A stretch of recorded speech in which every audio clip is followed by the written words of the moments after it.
For 364 days, nothing happened. No applause, no breakthrough, no one asking for advice. Just quiet effort that looked pointless. Then day 365 arrived. Suddenly, the same people who ignored him started asking what changed. They thought it was one moment. It wasn't. It was 1% every single day. And that's the part nobody respects, until it works. Daniel wasn't failing. He was functioning. Stable job, decent salary, predictable life. On paper, everything looked fine. But fine started to feel heavy. Every day felt copied and pasted. Same commute, same meetings, same polite smile, same, "I'll start soon." He wasn't drowning. He was drifting. And drifting doesn't scare you. It numbs you. At night, when the noise stopped, the truth showed up. He would scroll. Former classmates building companies, people transforming their bodies, friends moving cities, announcements, promotions, engagements. It wasn't jealousy. It was exposure. Because underneath every post was one quiet question. Why do I keep restarting? He had started gym programs, online courses, side projects, books, all abandoned somewhere between day 10 and day 30. He didn't lack ideas. He lacked endurance. And deep down, he knew it. One night, sitting alone in his car after work, he whispered, "I'm tired of being almost." He didn't promise to change his life. He promised something smaller. 365 days, 1% better every day. That's it. No extreme transformation, no dramatic reinvention, just consistency. Some days 1% meant 10 push-ups, 1 page read, 10 minutes learning, saving a small amount of money, sending one uncomfortable email. Nothing impressive, but repeatable. He opened a notebook. At the top of the page he wrote, "I will not miss twice." If he failed one day, he corrected the next.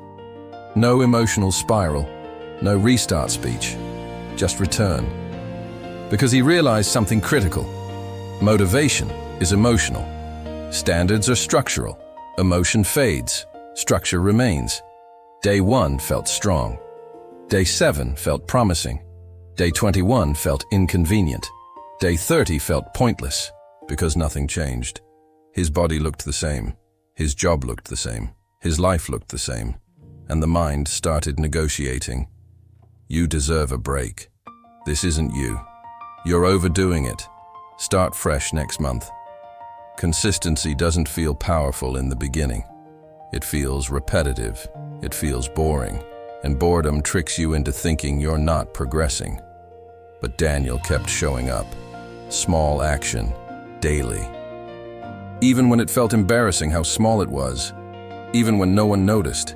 Even when it felt invisible. Because something subtle was happening. He was building evidence. Evidence that he could trust himself. And self-trust is power. Day 73 tested him. Long week, short sleep, heavy stress. He skipped one day, then another, and suddenly the old voice returned. "I'll restart Monday." That sentence had stolen years from him. Monday never fixed anything. Monday postponed identity. That weekend, a friend asked casually, "So, what have you been working on?" Daniel opened his mouth and realized he didn't trust himself enough to answer confidently. That hurt. Not publicly, privately. That night he opened his notebook. "I will not miss twice." He had missed twice, so he did the only thing that rebuilds self-trust.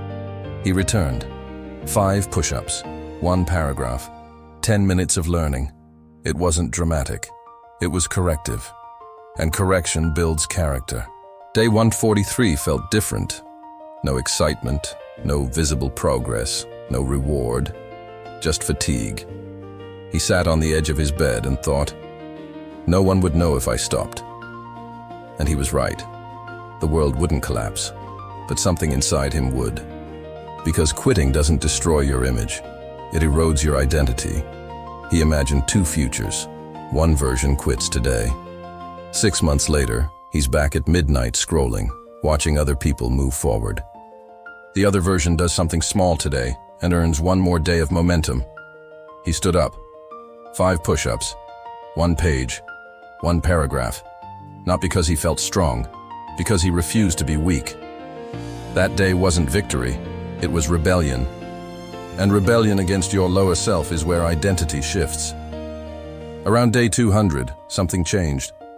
He stopped debating. Alarm rang. He moved. Task scheduled.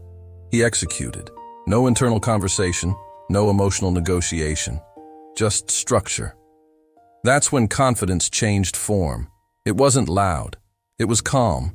He walked differently, spoke with clarity, delivered work faster. Co-workers noticed. His manager noticed. You've been consistent lately.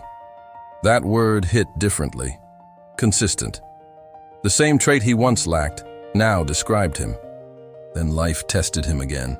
Family issue, financial stress, unexpected expenses, the kind of week that gives you permission to quit.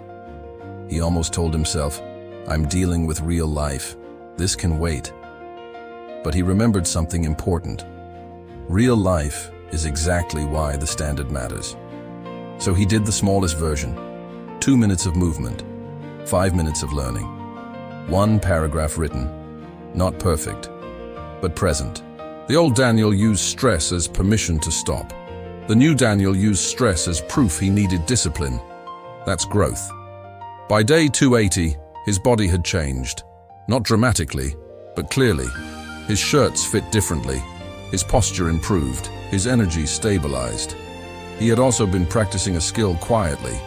10 minutes a day, sometimes more, sometimes less. Then one day, it paid. A small freelance client, nothing viral, nothing glamorous, but real.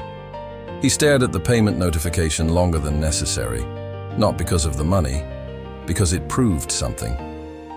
Quiet work compounds. A few weeks later, his manager called him in again. We need someone steady.